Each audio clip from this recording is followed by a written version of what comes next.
Social media पर जैन समाज के सबसे लोकप्रिय जैन न्यूज़ चैनल महालक्ष्मी की ओर से आप सभी को सादर जय जिनेंद्र। कुछ लोग कहते हैं हम चमत्कार अतिशय की बहुत बात करते हैं, पर यह चमत्कार क्या होते हैं? जब कोई अनहोनी बात हो जाती है, जो सामान्य से अलग घटना हो जाती है, वह सचमुच लगता है कि यह अनोखी बात चमत्कार के रूप में दिखाई जा रही है। आप मिथ्यात्व में उसको मत जोड़िए। यह श्रद्धा से, भक्ति से, तप से, त्याग से, तपस्या से किसी न किसी रूप में यह हमारे सामने जब घटना आती है वह हम आपको दिखाते हैं। आज हम बात कर रहे हैं श्री महावीर जी में, जहाँ आचार्य श्री वर्धमान सत्संगी पूरे सत्संग विराजमान है। और वहीं पर हम चले जाएं नदी के उस पार, तो वहाँ पर है शांतिवीर नगर और श्री शांतिनाथ जी का दिगंबर जैन मंदिर। आज वहीं की घटना 3 अक्टूबर की आपके सामने, क्योंकि रोचक बात है, हैरानगी की बात है, तप त्याग की पराकाष्ठा की वही बात है। आपको आचार्य श्री वर्धमान सागर जी पता है, जब इन्होंने दीक्षा ली थी मात्र 19 साल के थे और 3 माह ही हुए थे दीक्षा को, और तब इनकी नेत्रों की ज्योति अचानक चली गई, दिखना बंद हो गया। सब लोगों ने कहा क्या होगा इस युवा बालक का मुनि के रूप में। तब उन्होंने अपने ही प्रयास से उन्होंने महावीराष्टक पढ़ा, जैसे शांति पाठ पढ़ा, और साथ में उन्होंने भक्तामर्ग करके उस समय एक बार लगातार 72 घंटे करके अपनी ज्योति को वापस लेकर आए थे। ऐसी तप त्याग की प्रकाष्ठा का वही रूप अब देखने को मिला है। आप कहेंगे हम कहाँ की बात कहाँ जोड़ रहे हैं? जोड़ नहीं, अपने आप जुड़ती है संस्कृति में। 3 अक्टूबर की बात है, लगभग 2 बजे की बात है। पता है 5 को आपको 4 दीदियों की आर्य का दीक्षा हुई थी, बस उससे 2 दिन पहले उन्हीं के सानिध्य में 1008 अर्घ चढ़ रहे थे शांतिनाथ भगवान जी की प्रतिमा के सामने। शांति भगवान के लगभग 800 के लगभग अर्घ हो गए थे। घड़ी ने अब 4 बजा दिए थे। 36 पिच्चों के साथ आचार्य श्री का संग विराजमान था। दीक्षार्थी चारों दीदियां बैठी थी और लगभग 1000 के लगभग यहाँ पर भक्तगण बैठे थे। वहाँ पर दीपक जल रहे थे और दीपक का धुआं ऊपर चढ़ रहा था, छत पे जा रहा था। ये आप देख रहे हैं आप, यह मधुमक्खी का छत्ता था जिस पर धुआं जाके उनको परेशान कर रहा था। कहते ना आगे पहरेदार मक्खी होती है, उसे गुस्सा आया, उसने वह उठी और उसके पीछे मक्खियाँ भी उड़ने लगी। और आप जानते हैं जहाँ हजारों मक्खियाँ एक छत्ते में होती हैं, जैसा विशाली छत्ता रहा, उसके बाद हालत क्या होगी।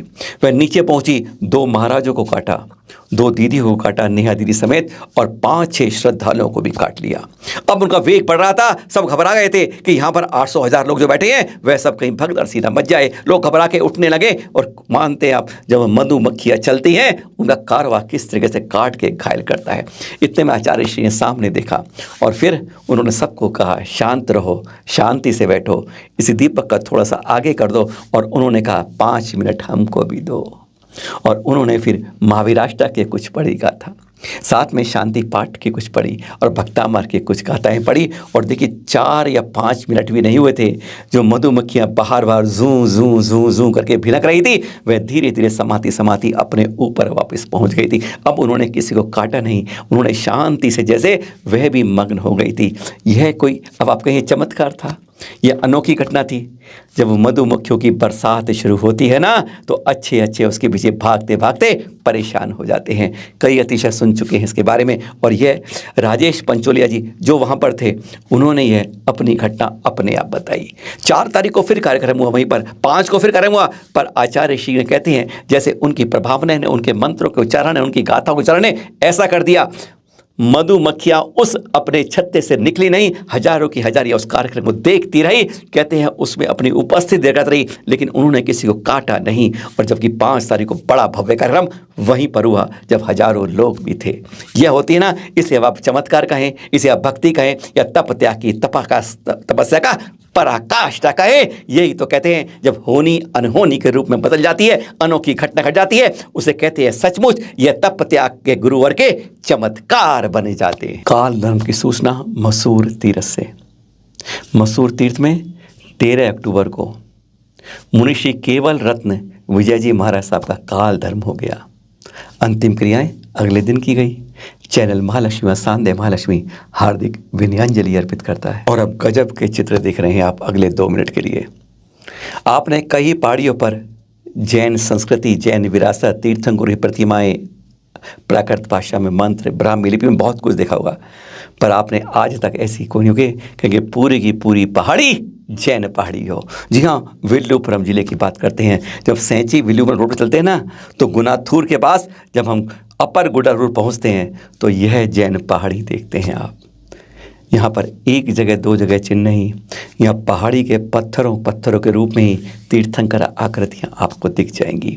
एक एक पत्थर, एक एक जगह, एक एक चट्टान जैसे मुख से अपने आप मौन होते हुए बोलती है। देख रहे हैं आप, पूरी की पूरी जैन पहाड़ी है। ऐसी गजब की चीज़ आपने शायद अभी तक नहीं देखी। विल्लुपुरम जिले में जब जाएं तो इस अपर गुडारू में जरूर देखिएगा, दर्शन करिएगा। एक एक चट्टान जैसे बोलती है, जैसे तीर्थंकर की प्रतिमा लेटी पड़ी है, कोई ध्यान के अंदर है। यहाँ पर शयन गुफाएं भी हैं। हर चीज़ यहाँ पर, हर प्रकृति की चीज़ जैसे यहाँ पर नायाब रूप से तोहफा बन के जैन संस्कृति बनकर इस पूरी पहाड़ी पर पूरी विरासत फैली हुई है।